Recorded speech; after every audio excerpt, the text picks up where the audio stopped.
turn, he gets your soul. He generally finds a technicality so he doesn't have to do what he wants to. In turn, he gets your soul, or he makes you a ghost rider.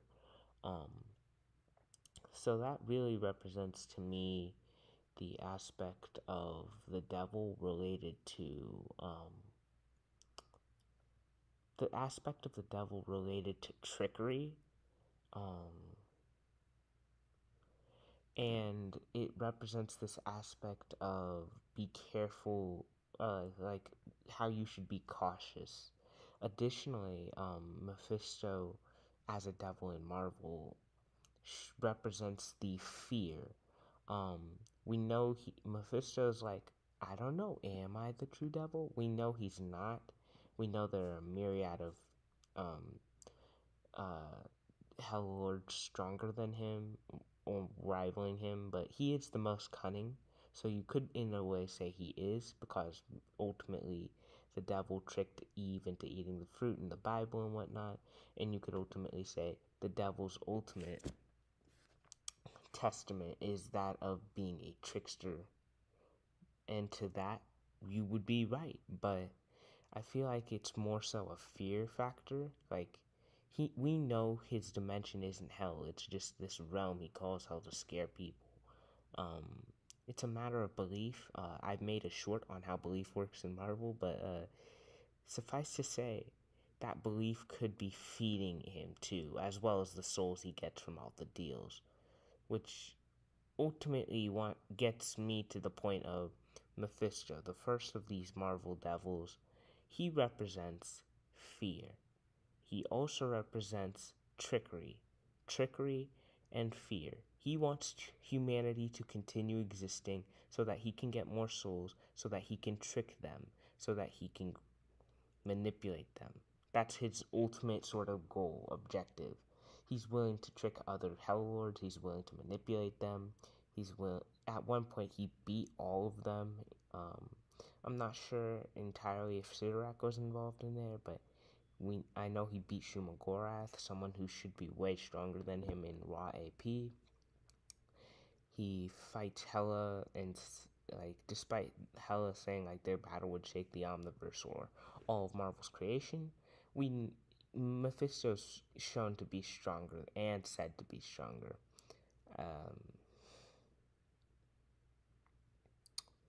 And then, sort of just a little, what's the word? Filler, I guess, or honorable mention maybe. Dormammu. So Dormammu is basically he's one of these demons, right? He basically represents to me the aspect of the devil related to, like, maybe conquest and revelations of sorts. We know that, like, at the end of the Bible, I actually decided to read it so that I could maybe get a better view on this. But Revelations is basically where Gog and Magog and a bunch of other stuff gets involved with the devil trying to conquer humanity. Burden of Mark of the Beast stuff, which I feel fits into Mephisto, but also fits more into Dormammu. Dormammu represents the aspect of, I don't know, this greater devil related to conquest. His goal is to conquer everything and everyone. He might not be doing it actively, but that's his ultimate objective, reason for existing. To conquer and absorb everyone else's realms into his own. He did get tricked by Mephisto, who's, as I said, is the smartest of these Hell Lords. But yeah, another one I want to go over real quick is Hela. Hela represents the, death. Just she's an aspect of death.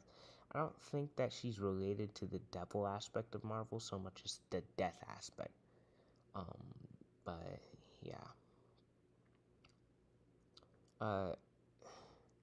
Next, I want to go into probably my favorite of these Hell Lords and the most interesting to me, Cytorrak. Cytorrak is said to be the most militant, i.e. violent and powerful of these guys, except maybe like the one below all. Like these guys are like the only person who's possibly strong, who's definitely stronger than this guy is the one below all. So in terms of raw power as well as ability, he should be stronger than literally all of these Hell Lords. He scales above the Phoenix Force. He is the force that powers Juggernaut. Um, he is literally like destruction. What do I mean by this? He's the part of the devil that's not interested in, he's not interested in mere parlor tricks of sorts or any sort of thing like that. He's not, we know that because mostly he doesn't really, it's not really in his character. He doesn't really trick people. He represents sort of like this power of the devil, if anything. Cytorrak, or not Cytorrak, Doctor Strange and the Living Tribunal both use the bands of Cytorrak, and why would the Living Tribunal use those if he's supposedly one of the most powerful beings? Which implies to me that Cytorrak either has power beyond the Living Tribunal or power that is greater than the Living Tribunal to the point that the Living Tribunal is just like, oh, that's the good stuff. We know that the Phoenix basically got all of the Marvel cosmic beings to Loki just simp and bow down to her, including Living Tribunal and Eternity, and Cytorrak in his realm casually dismissed the Phoenix Force. He's like, even that type of power, like, which implies that it could be a good fight for him outside of his realm, maybe. He's like, even that type of power is not of substantialness or value, really, to me in my realm. Like, here, you're outmatched, the Crimson Cosmos. So, like I said, I feel like he represents the destruction or destructive aspect of the devil. He's not interested in the conquest so much as the destruction. Like, he was involved in the Octessence, which was gonna be this thing where humanity got divided up, and then, like, the winner got Earth and the universe and stuff, like, but that's a byproduct of him wanting destruction. His goal is entirely destruction. He literally sends juggernauts down, like, so, what did you destroy today? And if presumably if they don't destroy enough or aren't doing that enough, he's gonna be like, why do you get to keep the power then? So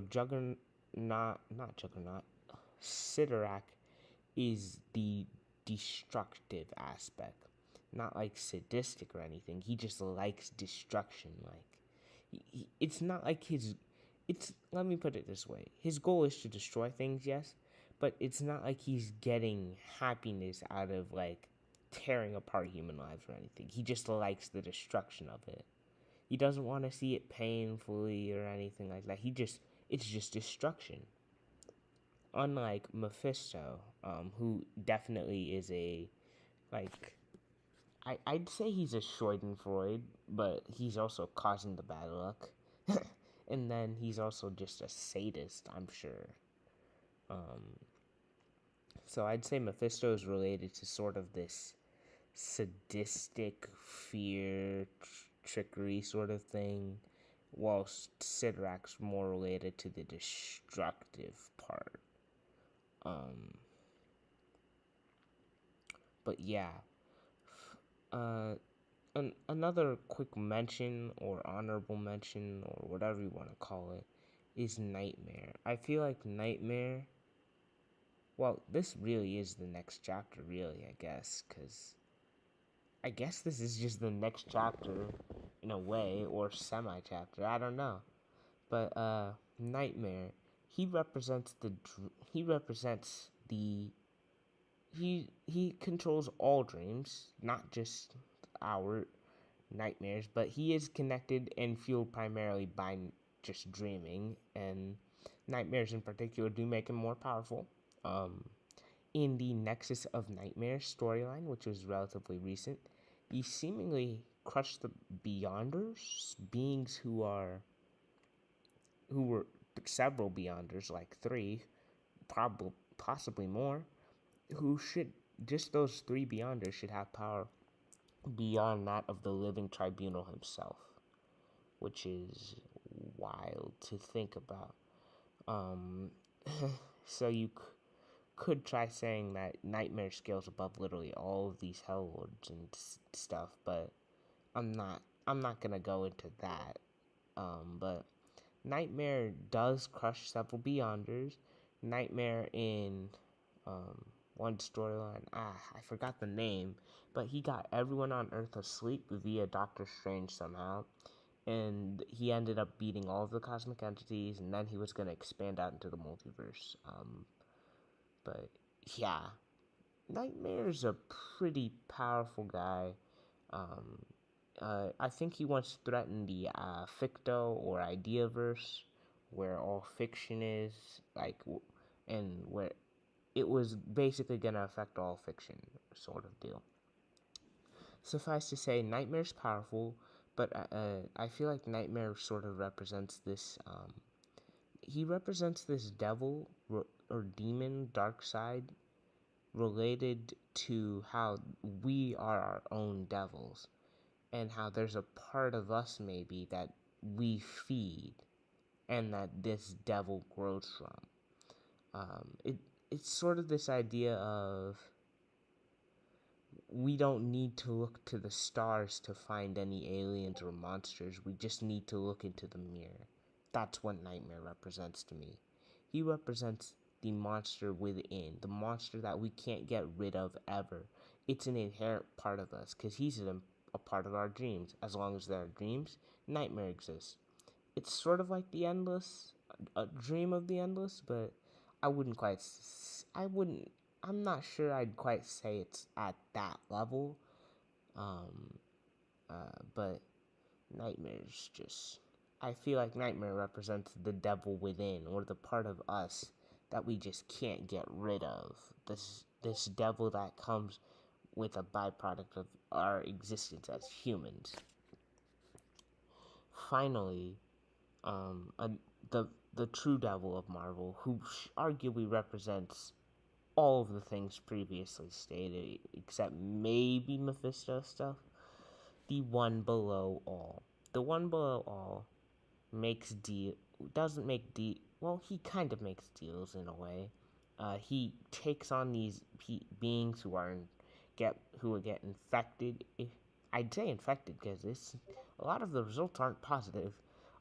With gamma radiation, such as Hulk, the Leader, Brian Banner, and he turns them into these twisted abominations, horrors that serve him and his goals, which ultimately their lives are meaningless. Through many, I can't remember the exact phrase he used, but it was something like,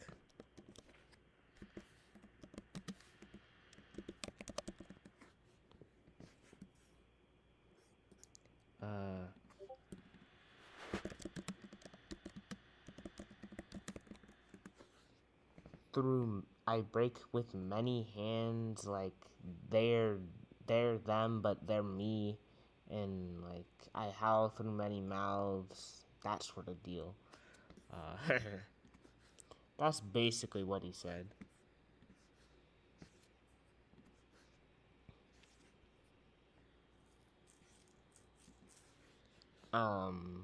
Like it's the idea that there is a devil, a true devil, and he's not he's concerned with he is the opposite of God himself. He's not concerned with the destruction of the creation.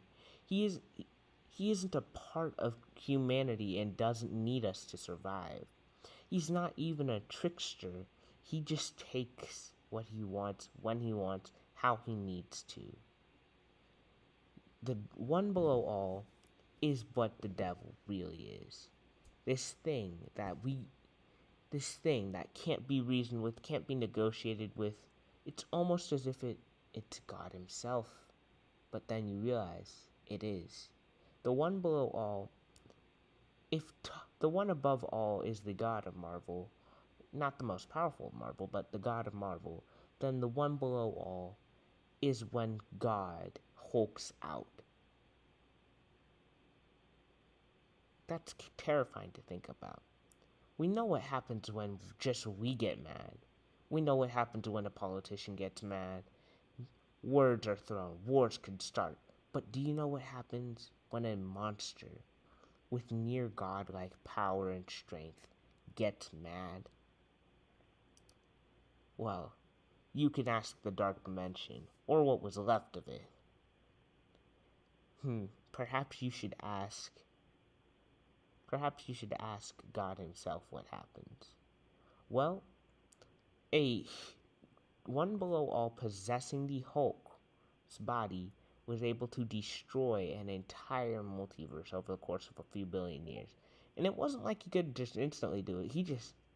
It's the devil's job to just tear us apart, part by part, piece by piece. That's ultimately what the devil wants to do. The devil works in a manner disturbingly akin to God. He works slowly through people. They are themselves, but they also serve his agenda. That is the ultimate truth of the one below all. And with that is the complete explanation of Marvel's devils. I see how that kind of got hardcore at the end there, but I hope you guys enjoyed the video. Please like, share, and subscribe.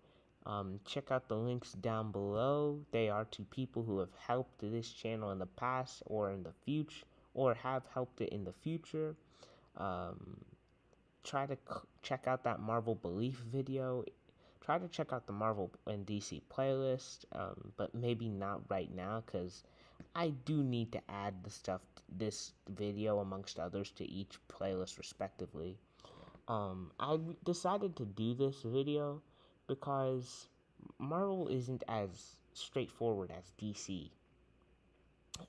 And I feel like it deserved a video going over its own worst of the worst, its own devils.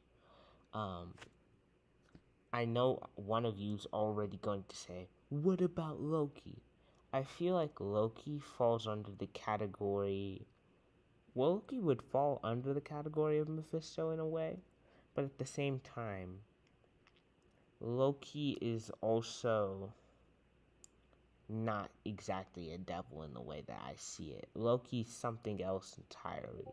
Similar to Thor, Loki and Thor have a very interesting relationship and duality of sorts that I'd love to talk about, which I probably will, but, you know, I have to work on an Aizen video, as well as a fifth dimensional imps video, as well as a bunch of other stuff, so, yeah, I'll get back to you on that one. But with that, have an awesome day.